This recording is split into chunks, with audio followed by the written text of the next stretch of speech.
Em nome de Jesus Cristo, nós te oramos. Amém. Vamos começar com um texto mencionado então pelo próprio Cristo. Qual foi a oração que Jesus fez pelos discípulos em João 17:17? Jesus fez uma oração. Cristo disse assim ao Pai: santifica-os na verdade, a tua palavra é a verdade. Santifica-os. Jesus orou para que Deus santificasse os discípulos e disse que eles deveriam ser santificados na palavra, porque a palavra tem o poder de nos santificar. Em que aspecto? Quando a gente conhece e vive o que Deus ensina no seu livro sagrado. Mas o desejo de Cristo para os discípulos é que eles fossem santificados. Em João 17, onde está esse verso, é a última oração que Cristo proferiu em favor dos discípulos. É a oração sacerdotal de Cristo. É uma linda oração que Jesus faz. Nessa oração, ele então ora também para que o Pai envie o Espírito Santo, que é o tema de semana que vem. Nós vamos estudar esse tema semana que vem, o Espírito Santo. E Jesus também ora para que Deus santifique os discípulos.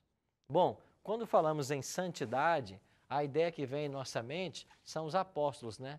Eles eram santos homens de Deus. Chamamos São Pedro, São Paulo, né? São Tiago, porque são santos. Mas esse conceito de santidade atribuído apenas aos personagens da Bíblia não é um conceito totalmente correto. É claro que esses foram santos homens de Deus, mas santo para a Bíblia não é apenas nesse conceito como alguns imaginam. Outros dizem assim, não, santos são aqueles que são santos nas boas obras, né?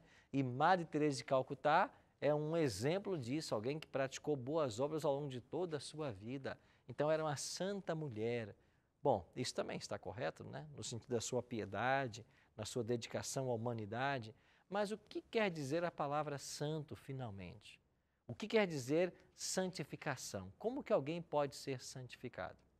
Vamos deixar que a Bíblia nos responda a essas inquietações. Vamos começar com 2 textos de Paulo. Como Paulo chama os membros da igreja a quem ele dirige suas cartas? Primeiro os romanos, depois a igreja de Filipos. Aos romanos, Paulo disse assim, a todos os amados de Deus que estais em Roma, chamados para serdes santos, graça a vós outros e paz da parte de Deus, nosso Pai, e do Senhor Jesus Cristo. Então, Paulo está dizendo, vocês foram chamados para ser santos. Então, é possível ser santo. É isso que Paulo está dizendo. E quando ele escreveu para a igreja de Filipos, ele disse a mesma coisa. Paulo e Timóteo, servos de Cristo Jesus, a todos os santos em Cristo Jesus, inclusive bispos e diáconos que vivem em Filipos. Então, Paulo disse que esses servos de Cristo, lá na igreja de Filipos, eram pessoas santas. Santo na Bíblia não quer dizer impecabilidade. E esse é o conceito mais popular que temos hoje. Alguém que é santo é alguém que não peca. Não é esse o conceito da Bíblia. Santidade na Bíblia não tem a ver com impecabilidade. Nós vamos entender que santidade tem a ver com relacionamento com Cristo, ainda que em algum momento haja falhas e haja quedas. Nem por isso as pessoas deixam de ser santos à luz da Bíblia. É o que nós vamos entender melhor hoje. De acordo com Paulo, qual é a vontade de Deus para todos os seus filhos? Paulo escreveu assim, pois esta é a vontade de Deus, a vossa santificação, e que vos abstenhais da prostituição. Então, a vontade de Deus para o seu povo é que eles se santifiquem, sejam santos. Agora, nós para entendermos esse tema, temos que perguntar, é necessária a santificação? Eu preciso desenvolver isso? O que diz o autor de Hebreus? Segui a paz com todos e a santificação, sem a qual ninguém verá o Senhor. Então, de acordo com esse texto, santificação não é um privilégio de poucos, mas é um dever de todos. Porque se alguém não exercer a santificação, finalmente não vai poder ver a Deus. Ou seja, ele não vai se salvar. Então, alguém para se salvar tem que ser santificado.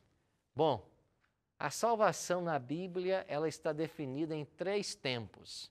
E eu queria ler alguns textos com vocês. Vou convidar primeiro para que você abra a sua Bíblia, e você que também está em casa, em Tito, no capítulo 3. e nós iremos ler o verso 5. Bem no finalzinho da Bíblia, é uma pequena carta do apóstolo Paulo enviada a Tito.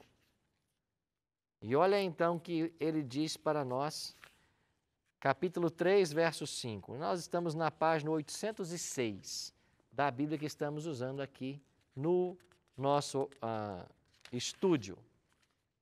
Página 806, Tito, capítulo 3, verso 5. Eu queria que você lesse esse texto comigo e preste atenção nas palavras do apóstolo Paulo. Paulo diz assim, 3, verso 5. Não por obras de justiça, praticada por nós, mas segundo sua misericórdia, ele nos salvou, mediante o lavar regenerador e renovador do Espírito Santo. Percebeu o tempo verbal aqui? Paulo está dizendo que pelo lavar renovador e regenerador do Espírito Santo, ele nos salvou. Ele colocou a salvação num tempo passado. O que quer dizer salvação no tempo passado? Quer dizer justificação. O que é justificação? Vimos um pouquinho disso semana passada. É quando alguém aceita a Cristo como Salvador, a justiça que Cristo possui é atribuída ao pecador em substituição à sua vida pecaminosa. Existiu um reformador na Idade Média que viveu na França, chamado Lefebvre, e ele sempre dizia que essa é a estranha obra de Deus. O justo morre para que o pecador viva. O justo morre, Cristo, para que o pecador viva. Quando Cristo morreu na cruz, ele não merecia ou precisava ter morrido por justiça divina, porque ele nunca pecou. E morte é salário de pecado. Mas como ele morreu sem nunca ter pecado, ele conquistou uma vida. E essa vida que ele conquistou, esse mérito que ele tem, ele atribui agora ao pecador de forma gratuita, como lemos semana passada, lá em Efésios 2, 8 e 9. Estão lembrados? Pela graça sois salvos, mediante a fé. Isso não vem de vós, é um dom de Deus. Isso é justificação. Eu sou pecador, eu tenho meus pecados, mas quando eu aceito a Cristo como meu Salvador, a vida santa que Jesus teve me é atribuída e a minha vida de pecados é perdoada. Então Paulo está dizendo, nós fomos salvos na regeneração do Espírito Santo. Ou seja, quando nós fomos justificados. E quando é que alguém é justificado? Quando ele aceita a Cristo como seu Salvador. A justiça de Cristo é imputada a ele e a sua vida pecaminosa é perdoada. Então nós fomos salvos. Isso é passado. Então alguém pergunta assim, como é que alguém pode ser salvo? Nós podemos ser salvos num processo contínuo de 3 tempos. No passado, quando eu aceitei a Cristo. Agora pode ser que alguém aqui, ou alguém que está em casa, tenha aceito a Cristo há 20 anos no passado. E como funciona o dia a dia de alguém que está se santificando? Ou que está caminhando a senda da salvação? Nós somos justificados no passado, agora no presente existe uma obra que o Espírito realiza, que nós chamamos de santificação. Então o que é justificação? É a nossa salvação no passado. O que é santificação? É a salvação no presente. Vamos ler um texto também sobre santificação? 1 Coríntios, capítulo 1, 18, volte um pouquinho aí na sua Bíblia, né? 1 Coríntios, no capítulo 1 e o verso 18. Está aqui na página 765. 765. 1 Coríntios, capítulo 1, verso 18. O apóstolo Paulo escreveu assim, certamente, encontraram? 1 Coríntios 1, verso 18, página 765. Paulo escreveu assim, certamente a palavra da cruz é loucura para os que se perdem, mas para nós que o quê? Somos salvos. O tempo verbal é o quê? Presente. Para nós que somos salvos, poder de Deus. Então, Paulo usa a expressão fomos salvos e também somos salvos. Então, a salvação no presente, a Bíblia chama de santificação. O que é isso? É a obra de Deus na minha vida todos os dias. Isso lança por terra um conceito muito popular que existe hoje em dia, chamado de uma vez salvo, salvo para sempre. Alguns ensinam por aí que uma vez que você foi salvo, você não se perde mais. Ou que Deus predestinou alguns para serem salvos e estes serão salvos, quer queiram, quer não. E quem Deus predestinou à perdição, nunca se salvarão, quer queiram, quer não. Bom, isso não coaduna com o ensino da Bíblia, que nós já vimos aqui que Deus nos dotou da capacidade de livre-arbítrio, de escolher. Isso não é bíblico. Outra, dizer que uma pessoa que aceitou a Cristo no passado, não importa o que ela faça, ela está salva, também é uma mentira. Então, se nós fomos salvos na justificação, nós devemos continuar salvos na santificação. Então, eu sou salvo todos os dias no processo da santificação. Gabriel? Me veio à mente agora o caso do ladrão da cruz. No caso dele, a salvação então aconteceu de forma instantânea, né? Ele aceitou e já foi salvo. Esse é um bom exemplo para discutirmos esse tema. O ladrão na cruz, ele aceitou a Cristo nos momentos finais da sua vida. No momento que ele aceitou a Cristo, quando ele disse assim, Senhor, quando vieres em teu reino, lembre-se de mim. Aí Jesus disse, em verdade te digo hoje, estarás comigo no paraíso. Então Cristo disse para ele que ele estava perdoado e que ele estava salvo. Em seguida ele morreu. Aí eu pergunto, por quais etapas do processo da salvação o ladrão passou? Ele passou pela justificação, mas ele não teve tempo de viver o cristianismo, porque naquele mesmo dia ele morreu. Então o processo de santificação na vida dele durou apenas, quem sabe, algumas horas. Não sabemos quanto tempo exatos. Mas no mesmo dia que ele aceitou, ele morreu. Agora, a justificação, ela é suficiente para a nossa salvação? É. Quando? Quando você não tem a oportunidade da santificação, que é o caso do ladrão na cruz. Ele aceitou, mas ele já estava à beira da morte. Pensa numa pessoa que também está num leito de dor, e às vezes lá, sobre uma cama com a doença terminal, alguém prega do Evangelho para ela, ela ouve de Jesus e ela se entrega a Cristo naquele momento final. Ela morre, mas ela pode morrer salva, se ela de fato se entregou a Cristo. Ela foi justificada. Ela teve tempo para viver uma vida de santificação? Não. Estava nos momentos terminais. Então a justificação é suficiente para a nossa salvação? É, quando a pessoa não tem a oportunidade da santificação. Agora, eu aceitei a Cristo como Salvador e tenho pela frente uma vida e vou viver dezenas de anos. Se essa santificação não acontecer, é porque de fato o processo de salvação ele foi interrompido por algum motivo. Então, ele tem que ser contínuo na nossa vida. É por isso que Provérbios 4:18, a palavra de Deus diz assim, a vereda do justo é como a luz da aurora, que vai brilhando mais e mais, até ser dia perfeito. O caminho do justo é assim, ele vai brilhando mais e mais. A pessoa se relaciona com Cristo, a pessoa conhece da palavra, ela vai praticando, ela vai crescendo em conhecimento, crescendo em graça. Isso é santificação. Jesus falou sobre esse tema, e nós vamos ver mais à frente, um texto que Jesus explica melhor essa questão para nós. Mas, por enquanto, vamos por partes. Nós somos justificados quando aceitamos a Cristo. Somos santificados no dia a dia, enquanto vivemos na presença dEle. E, futuramente, o que vai acontecer? Romanos 5, verso 9. Volte um pouquinho aí, né, um livro. Já estamos aí pertinho de Romanos, no capítulo 5, e olha para o verso 9. O que Paulo escreve em Romanos 5, verso 9? Paulo diz assim,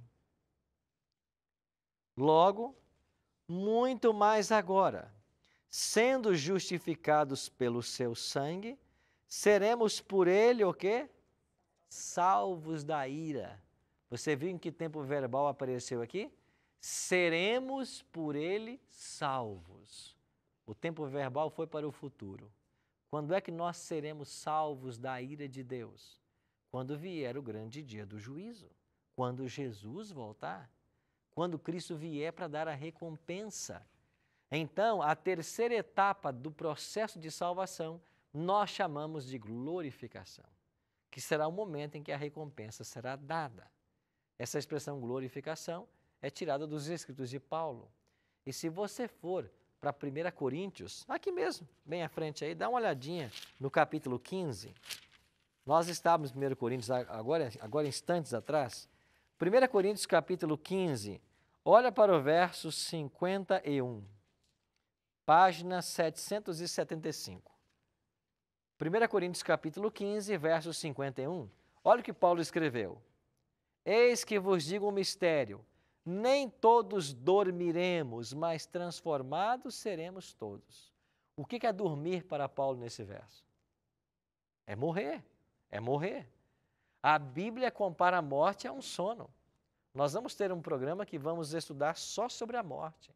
Mas eu já vou antecipar para vocês de que na Bíblia a morte é um sono. E Paulo diz assim, nem todos dormiremos, ou seja, nem todos morreremos, mas transformados seremos todos. Então Paulo está falando de uma transformação. Aí Paulo continua, quando vai ser isso? Verso 52. Num momento, num abrir e fechar de olhos, coisa rápida, ao ressoar da última trombeta, a trombeta soará e os mortos ressuscitarão incorruptíveis e nós seremos transformados. Quando é que os mortos vão ressuscitar incorruptíveis e os vivos serão transformados? Quando a última trombeta for tocada. E que trombeta é essa? É a trombeta que anuncia a volta de Jesus. E Paulo ainda diz mais, porque é necessário, verso 53, que esse corpo corruptível se revista da incorruptibilidade e o corpo que é mortal se revista da imortalidade. Quando isso vai acontecer? Quando Jesus voltar. Então a nossa salvação no futuro nós chamamos de quê? Glorificação. O que é esta glorificação? É esse corpo pecador transformado num corpo de glória. Nós voltaremos a ter o corpo que Adão e Eva tinham quando saíram das mãos de Deus. Então, a perfeição original que Deus colocou em Adão e Eva, nós voltaremos a tê-la. Então, quando Jesus voltar e os salvos passarem pela glorificação, todos os defeitos desaparecerão. Todos os defeitos. Nenhum defeito físico mais existirá. Nós seremos perfeitos, como perfeito era Adão e Eva quando saíram das mãos de Deus. Então, se alguém morreu faltando uma perna, um braço, cego, ele vai ressuscitar com o seu corpo perfeito e com a sua visão perfeita. Os salvos. Os ímpios não passam por glorificação, só os salvos. Uma pessoa morreu e tinha uma doença gravíssima, morreu por um câncer. Ele vai ressuscitar sem nenhuma doença. Perfeito.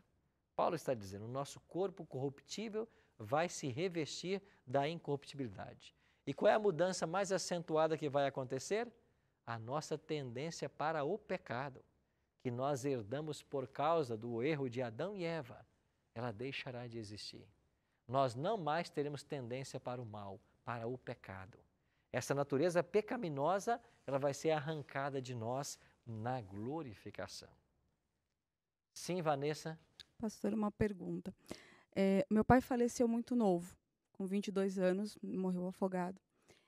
Até onde eu saiba, ele não teve a chance de conhecer a Cristo. No caso dele, como que vai ser essa volta? Somente Deus vai saber se ele vai ser salvo ou não. E nós vamos ver esses entes queridos sendo ressuscitados, né, e passar por essa glorificação? Leia comigo um texto na sua Bíblia aí, no livro de Atos. Volta um pouquinho, nós estamos em Coríntios, né? Volta para Atos capítulo 17 e dê uma olhadinha no verso 30. Leia para mim você no microfone, por favor. Ora, não levou Deus em conta os tempos da ignorância. Agora, porém, notifica aos homens que todos, em toda parte, se arrependam. Deus não levou em conta o tempo da ignorância. Uma pessoa morreu sem conhecer muita coisa do Evangelho. O que nós não conhecemos, Deus nunca cobrará de nós. Porque se Deus cobrasse de alguém algo que ele não aprendeu, Deus não seria justo. Agora, todo ser humano, quando ele morre, ele teve algum grau de conhecimento. E ele vai ser julgado por esse grau de conhecimento. A Bíblia que ensina isso para nós. Então, nós vamos ser julgados pela luz que nós temos. Haverá pessoas que nunca ouviram falar de Jesus Cristo. E existe uma profecia no Antigo Testamento, onde o profeta diz assim, que quando os salvos chegarem nos céus, elas vão perguntar para Jesus assim, que feridas são essas em tuas mãos? Que feridas são essas em teus pés? Eles não conheciam a história da cruz, mas eles viveram de acordo com a luz que eles receberam. E se você for aqui um pouquinho mais frente para o livro de Atos, para Romanos, algumas páginas aqui, olhe para o livro de Romanos, primeiro capítulo, olha para o verso 20, página 754. O livro de Romanos, no capítulo 1, verso 20, olha o que Paulo escreveu. Porque os atributos invisíveis de Deus, assim o seu eterno poder, como também a sua própria divindade, claramente se reconhecem desde o princípio do mundo, sendo percebidos por meio das coisas que foram criadas. Tais homens são, por isso, indesculpáveis. Os atributos de Deus são percebidos pelas coisas que foram criadas. Então, pode ser que há pessoas, pense você numa tribo indígena, numa isolada floresta do mundo, que nunca ouviu falar de Jesus nem da existência de Bíblia, mas na natureza ele viu dos atributos de Deus. E ainda há um terceiro elemento. O Espírito Santo trabalha com todo ser humano, no sentido de levá-lo ao arrependimento, à contrição com Deus. Então, não importa quem seja a pessoa, o Espírito sempre atua na mente dela para levá-la à conversão. A natureza mostra quem é Deus. E, então, o conhecimento destas coisas é que vai ser a base para o julgamento das pessoas. Viveram de acordo com essa luz? Então, eles poderão ser salvos ou perdidos. Com relação a conhecer, você vai sim conhecer teu pai, nós vamos conhecer nossos familiares, nós vamos nos conhecer, porque Jesus falou assim, quando nós chegarmos nos céus, nós vamos nos assentar à mesa com Abraão, Isaac e Jacó. Bom, para mim me assentar à mesa com eles, eu vou ter que saber quem eles são. Eles existiram e vão guardar as mesmas características. Então ninguém aqui vai mudar de personalidade, nós vamos ser as mesmas pessoas, só que agora glorificados sem a presença do pecado. Nós vamos para o intervalo e quando voltarmos vamos continuar aprendendo a respeito da santificação. Não saia daí, nós voltamos em alguns minutos.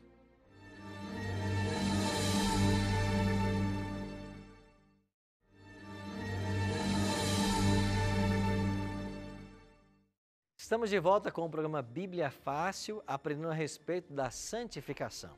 Vimos no primeiro bloco que a salvação de Deus ela é dinâmica e ela acontece em 3 tempos. No passado, somos salvos na justificação. No presente, somos salvos na santificação. E no futuro, seremos salvos na glorificação, que é um evento que está guardado para o dia da volta de Jesus. Um pouquinho mais sobre esse tema. Quando nós entendemos a salvação em 3 tempos, nós temos que entender o seguinte: ser justificado ou ser salvo no passado é sermos libertos da culpa do pecado. Ou seja, Cristo substitui a nossa vida de pecado pela sua vida de santidade. Então nós somos libertos da condenação do pecado. Na santificação, quando eu consagro hoje a minha vida a Deus e vivo de acordo com os ensinamentos da palavra, eu sou liberto do poder do pecado. O pecado não opera mais no meu coração, mas opera agora Cristo. A natureza espiritual sobrepuja a natureza carnal, que ainda está aí, mas a natureza espiritual prevalece sobre a carnal. Então eu sou salvo do poder do pecado. E na glorificação, que só se dará quando Jesus voltar, eu serei salvo da presença do pecado. O pecado não mais existirá, ele deixará de existir. Então é por isso que a salvação se opera em 3 tempos. É o libertamento do povo de Deus de todo o pecado. A isso nós chamamos a salvação presente de santificação. É o hoje, é o dia a dia com Jesus Cristo. Bom, Jesus usou uma metáfora muito interessante em João capítulo 15. E eu queria convidar você a lermos o que Jesus ensinou sobre santificação. Em João capítulo 15, no versículo 5, Jesus declarou: eu sou a videira e vós os ramos. Quem permanece em mim e eu nele, esse dá muito fruto, porque sem mim nada podeis fazer. E no verso 7, se permanecerdes em mim e as minhas palavras permanecerem em vós, pedireis o que quiserdes e vos será feito. Você percebe que uma palavra que apareceu aqui no texto e é chave? Permanecer. Essa é a palavra. Jesus, para ensinar os discípulos a respeito da santificação, do crescimento na graça, ele disse: eu sou a videira e vocês são os ramos. Nenhum ramo produz fruto se não estiver ligado ao tronco. É impossível você pegar um galho de uma árvore, decepá-lo, separá-lo do tronco e ele produzir fruto. É impossível, porque a seiva que o alimenta vem da raiz e passa pelo tronco. Olha como Jesus era especialista no ensino.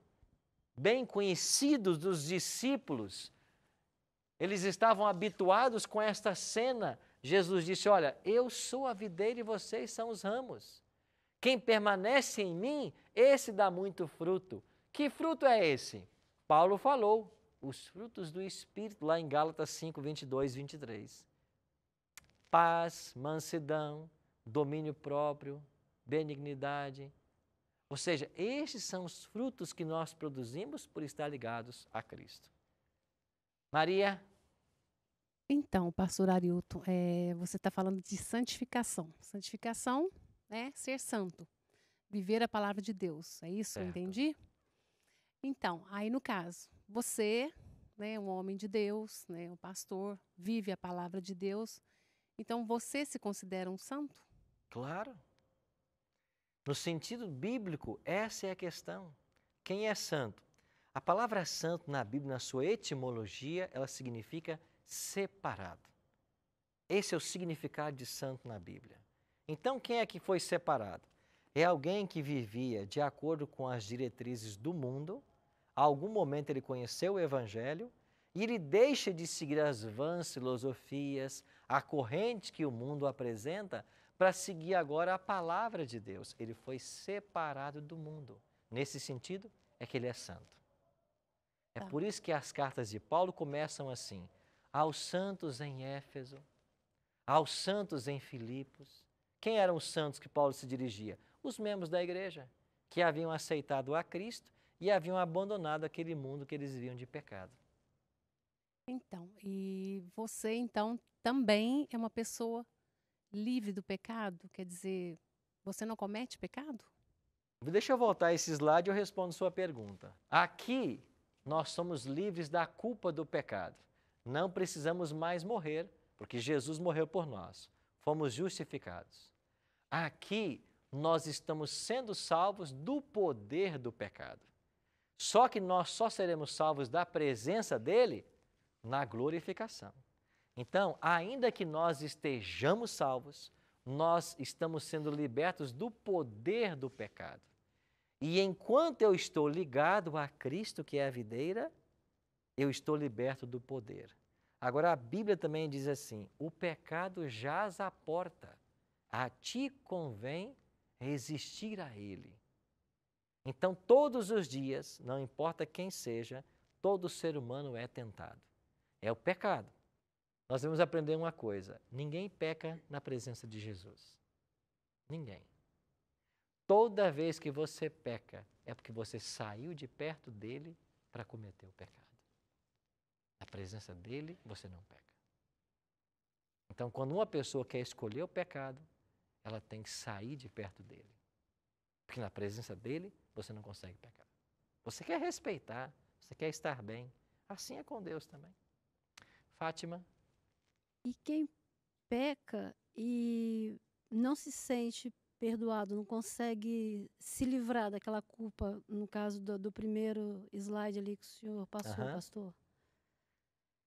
Há pessoas que cometeram pecados e você pode não se livrar desse sentimento de culpa porque talvez não passou ainda pelo verdadeiro arrependimento.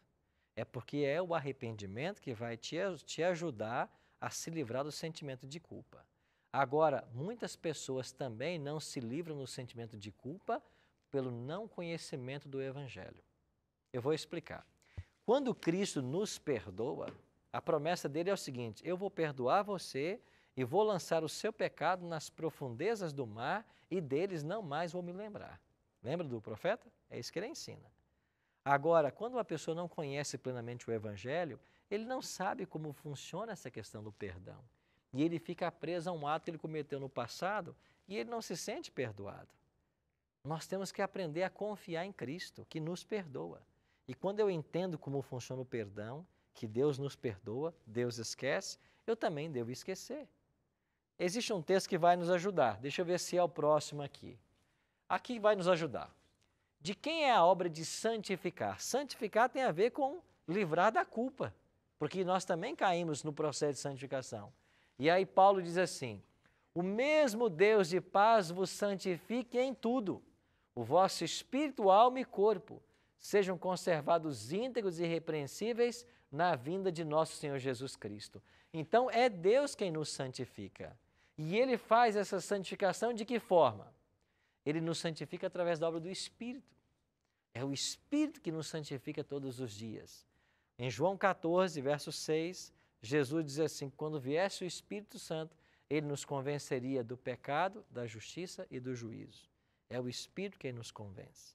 Então, se alguém não se sente perdoado, talvez porque não conhece da graça de Cristo, da capacidade e da vontade que Ele tem em perdoar. E quando a gente aprende isso, a gente começa a entender que Deus perdoa e que a gente também tem que se perdoar. E é dessa forma que o Espírito vai nos ajudando, vai nos fortalecendo diariamente nesse caminho de santidade. Paulo vai falar também sobre santificação e Paulo enfatiza algo muito interessante aqui em Romanos 12. Rogo-vos, pois, irmãos, pelas misericórdias de Deus, que apresenteis o vosso corpo por sacrifício vivo, santo e agradável a Deus, que é o vosso culto racional. Olha aí, apresentar o nosso corpo como um sacrifício santo. E não vos conformeis com este século, mas transformai-vos pela renovação da vossa mente, para que experimenteis qual seja a boa, agradável e perfeita vontade de Deus. Não se conformar com o século e passar por uma renovação da mente. Que renovação é esta? É a renovação que o Espírito opera na minha mente, quando Ele vai me desligando das coisas carnais e me ligando às coisas espirituais. E isso é santificação. Alguém ilustrou santificação colocando as duas naturezas que nós temos, a carnal e a espiritual, como duas onças. E você alimenta apenas uma delas. E a outra você deixa faminta por dias. E quando aquela que não se alimenta está quase morrendo, você põe as duas para brigar. Quem vai ganhar a luta? Certamente é que se alimentou. Assim é com as nossas naturezas. Se você alimenta a natureza espiritual, ela se fortalece, a carnal enfraquece. Se você alimenta a natureza carnal, ela se fortalece, a espiritual enfraquece. O que é santidade?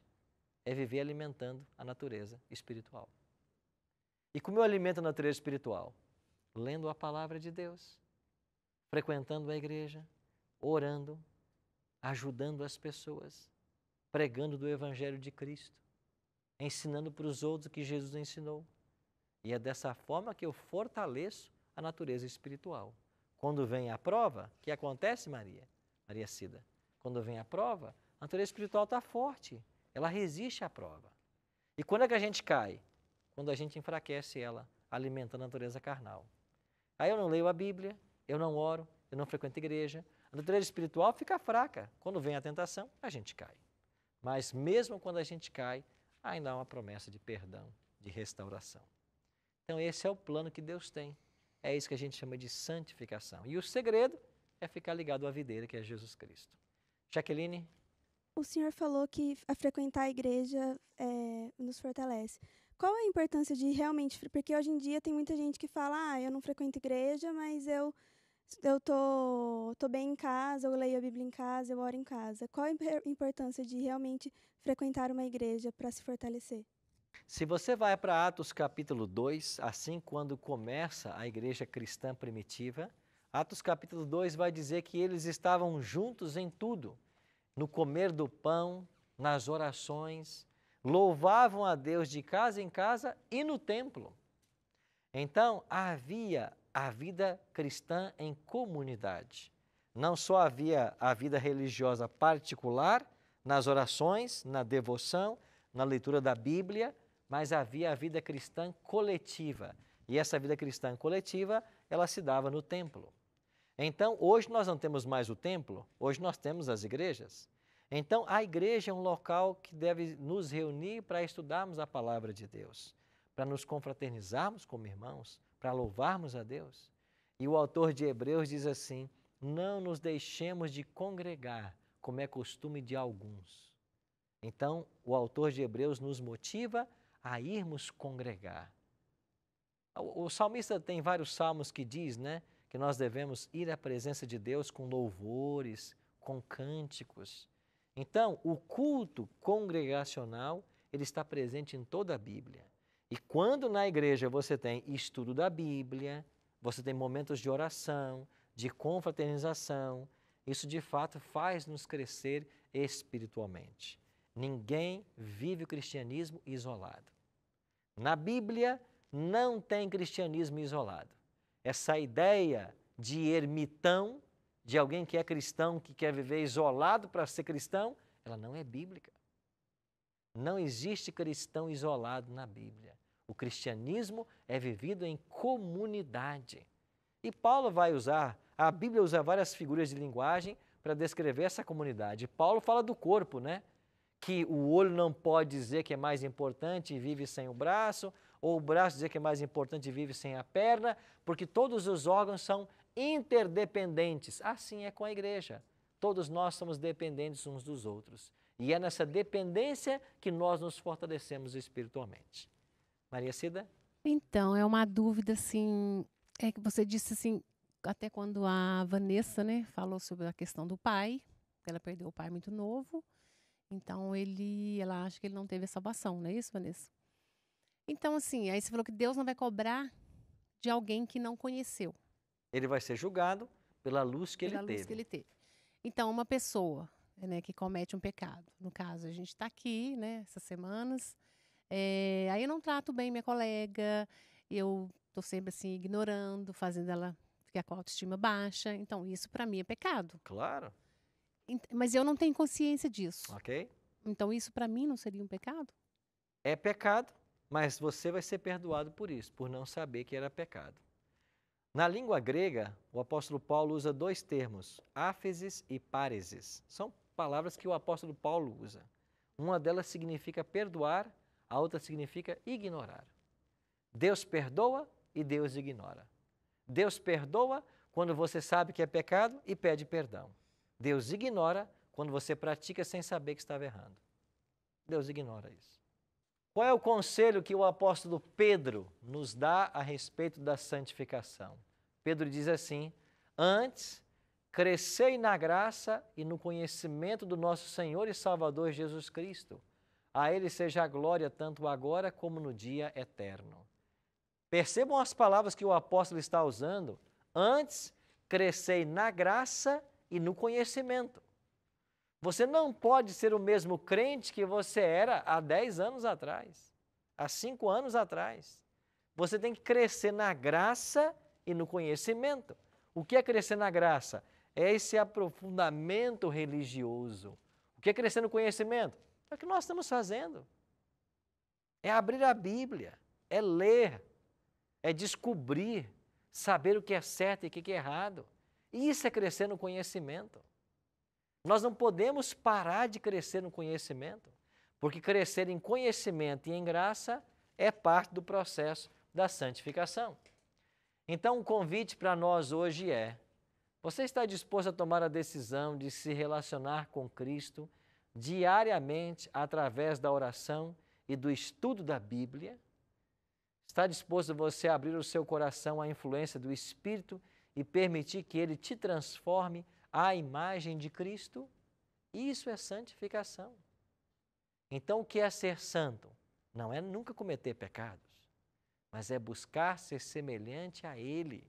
É buscar levar uma vida de obediência, em conformidade com a palavra dEle. E isso só é possível por uma vida de comunhão, ilustrado por Cristo na figura da figueira. Eu sou a figueira, vocês são os ramos. Então disse Jesus: se vocês ficarem ligados a mim, o verbo lá é permanecer, né? Se vocês permanecerem em mim, vocês darão muito fruto. Agora veja, você se encontra com um cristão que, como a Maria Aparecida tinha mencionado o caso, trata mal as pessoas, vive criticando, menosprezando, fazendo mal ao próximo, ofendendo, mentindo. Esse cristão está conectado com a videira?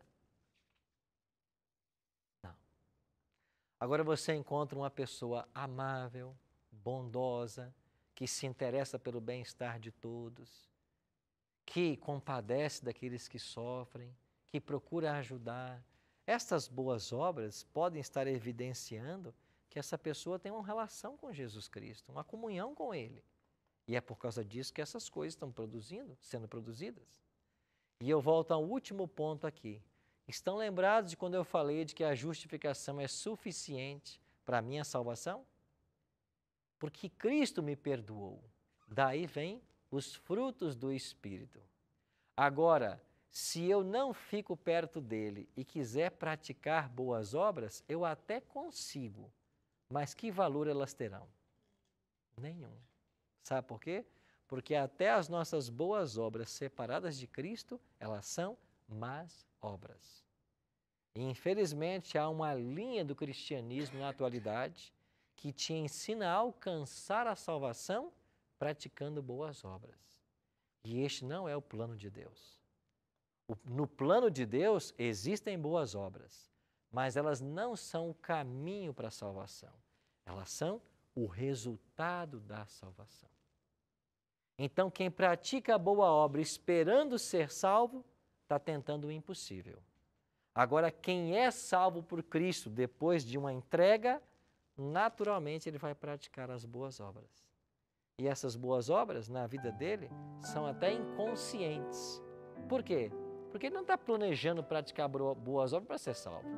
Mas como ele foi salvo, ele pratica as boas obras. É de forma inconsciente. Eu não sei se você aprendeu na sua igreja de que você tinha que praticar algum tipo de obra para então ser salvo. Hoje, a palavra de Deus se revela para você e te mostra de que nós não conseguimos praticar boas obras para ser salvos, mas que aquele que é salvo por Jesus Cristo naturalmente pratica as boas obras. Então, as boas obras fazem parte do plano de Deus, não como um caminho para a salvação, mas como um resultado da salvação. E elas não têm valor para a salvação dele, porque a nossa salvação ela depende exclusivamente da graça de Jesus. Aprendemos também de que nós fomos salvos no passado, mas somos salvos no presente, no processo de santificação. E seremos salvos na glorificação, que só se dará quando Jesus voltar a essa terra. Por isso, o convite para você e para todos nós hoje é: vamos viver uma vida de santidade. E santidade não significa impecabilidade. Quando nós cairmos, nós temos que clamar a Cristo